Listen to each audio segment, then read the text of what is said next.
Practice test problem on linear relation. I hope you're enjoying this series and getting good practice for linear relations. Now, in case you get stuck, I'll recommend that you go through the playlist and do similar questions. They will help you prepare for the test.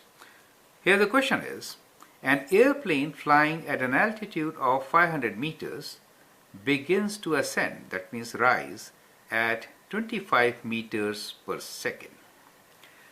Make a table of values to show the altitude of the airplane in first 5 seconds.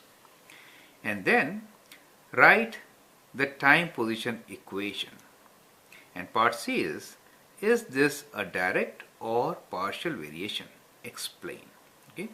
So let's start with the first part, which is to make a table of values to show altitude of the plane in first 5 seconds. That means we have a table here. Independent variable x will be time in seconds, right? Time in seconds. And the dependent variable y is altitude in meters. So these are our variables, right? That's the definition of our variables.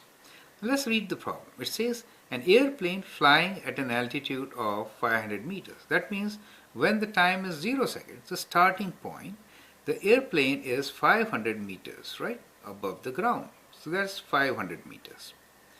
And starts to ascend at 25 meters per second. So if I go one more second, plane will be 25 meters higher. So this is 525. Next second, another 25 meters. So we get 550.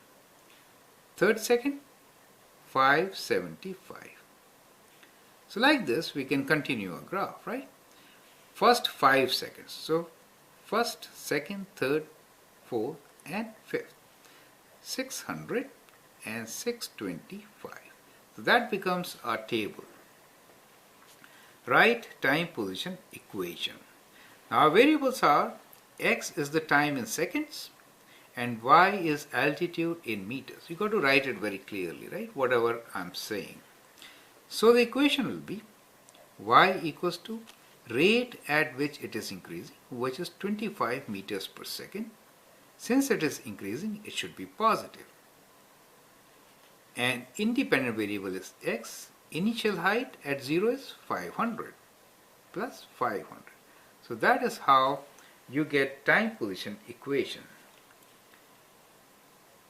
Is this a direct or partial relation? So what is a direct relation? Direct relation is that when you put x 0, you should get y 0. But here at x equals to 0, we have 500, right? So it is a partial variation. Not direct, right? Partial variation. So the explanation is that at x equals to 0, y is not equal to 0, but it is, so y is not equal to 0. If y is 0, then it becomes direct.